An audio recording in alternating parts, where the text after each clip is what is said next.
Ever wondered how life insurance fits into your financial plan? Or why someone would buy it for a child? No? Me neither.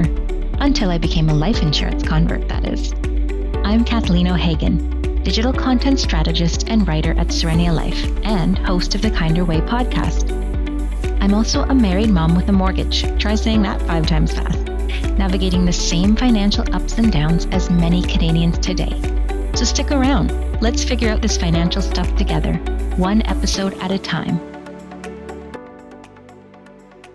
Hello, and welcome back to the Kinder Way podcast. I'm excited to have a very special guest on the show with me today, my mom, Julie O'Hagan. A former high school English teacher, I definitely inherited my love of reading novels from her. While she's been retired for a couple of decades now, she still loves to read and is always taking home a new batch of books from the library. She also continues to learn and read about history, politics, and world affairs.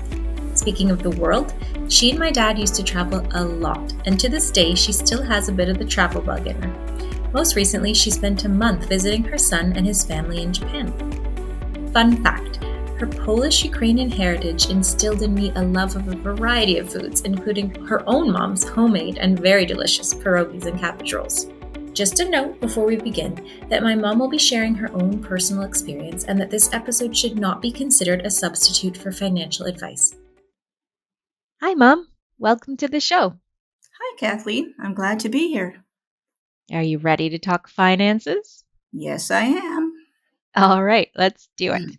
So, from my very first job as a 10-year-old newspaper carrier to the time Dad helped me get my first GIC, you and Dad always made it very clear that financial planning was important. Do you recall if that was why you guys decided to buy your children life insurance policies while we were still very young? Well, you realize we're talking about over 40 years ago, but no doubt we were probably approached by an agent. I recall an old friend of mine who was an insurance agent with one of the big names visiting in my home with a presentation. I believe it was for you. Of course, we would have been convinced in a positive way about getting life insurance. I still have the ancient original policies. Thanks for calling me ancient, Mom. Anyway, when your grandsons were born, you and Dad helped get them off on a good foot by contributing towards their RESPs, which in our case, we really appreciated. So thank you. But at what point did you decide to move your contribution to a whole life policy for him instead?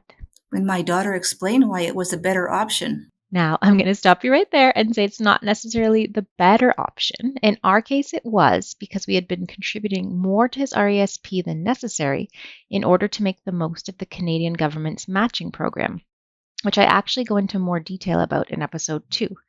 But do you recall what I said that convinced you it was a better option for us?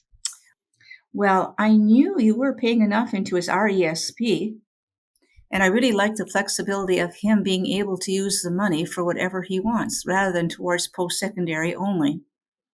So do you think parents should choose one type of investment versus the other then?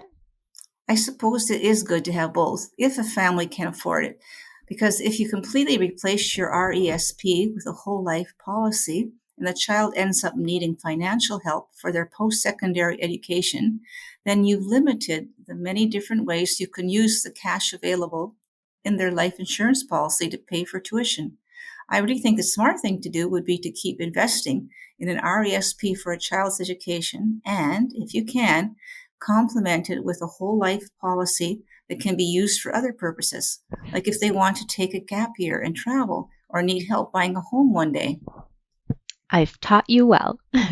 Now, of course, we know that getting both an RESP and a whole life policy isn't always an option for everyone.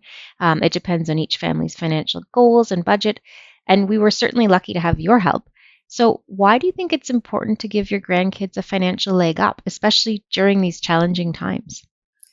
Well, I do think with all the challenges that today's generation face, like rising grocery prices, the housing crisis, salaries not keeping up with inflation, etc., that if grandparents can afford to take on the extra costs of a whole life policy, a cost which I believe is fair, especially when the grandkids are still very young, then it's just a kind and generous way to help someone we love dearly. Very true. Now, as a grandparent, you were probably very aware of the fact that your grandkids would prefer toys to a non-tangible investment like a whole life policy. So how did you account for that in your decision? Well, let me start by saying that I still get him toys for special events like birthdays or Christmas, but I like the option of a non tangible investment as something special and lasting.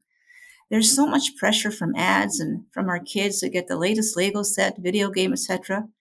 In the case of my grandkids, it sometimes feels like they have so many toys that they don't know what to play with. I'm sure I'm not alone in feeling that way. So it makes me feel good that I'm replacing some of these toys with an investment in his future. Now, we all know that my little Lego lover may prefer a box of the newest set now, but what do you think his reaction will be 15, 20, or 30 years from now when he has a significant sum of money he'll be able to put towards a big financial goal, thanks in large part to you? I'm sure he will be very grateful that his Nana thought of his future in this way. Well, I'm quite sure I won't be around in 30 years. It will hopefully be one more reason to remember me lovingly. Yes, for sure. And now it's one thing to put money away for kids until they're older, and it's another thing to talk to them about it when they're still little. Do you think it's important for kids to learn financial literacy from a young age? Absolutely. But parents need to be consistent, and so does the child. If you have a child open a bank account, for example, he needs to learn to contribute to it regularly. When a grandchild receives a gift of money, the grandparent is probably thinking about the child's savings, whereas that child is thinking, new toy. I guess this is where Google comes in handy for helping teach kids about money in an age appropriate way. It's also a good idea to not hide what family expenses are, as past generations seem to have done. Good point. We certainly talk about money matters in our house. I guess I had some good role models, so thanks for that. And now it's that time in the episode when we sprinkle a little bit of kindness in. Can you share a story when you were witness to or participated in an act of kindness, big or small? Well, both my adult children are very kind to me. I could go on forever. Let me think. Well, my daughter, who is presently interviewing me, planned something thoughtful and lovely and fun for every special day that would have normally included her dad, who passed away 19 months ago. Her bright smile is just part of her kindness in including me in so many special events. Aw, thanks, Mom. And thanks again for taking the time to chat with me today. Anytime. Thanks for having me. Now, I know that what worked for our family may not necessarily work for others. Each family situation and budget is unique. But it's always interesting to think about outside of the box, or bank, as I like to say, options when it comes to our children's financial future. 5 years ago, I didn't even know that this sort of investment was an option. So I'm on a bit of a mission to let more parents in on what I consider to be a bit of an industry secret. If you see the value in getting your kids a whole life policy, why not share this episode with your boomer parents? Hearing why my mom wanted to take this on as a sort of gift that keeps on giving for her grandson might prove to be an interesting aha moment for other grandparents living in comfort. On another note, if you want to do further reading on this topic, I've linked to a couple of articles in the description that you might find helpful. Is infinite banking in Canada only for the 1%? And the best way to give money to grandchildren? This is it. Give them a read and reach out anytime with questions, ideas for future topics, or just to say hello. Well, that's it for today. Thank you for tuning in to yet another episode of the Kinder Way podcast. See you next time.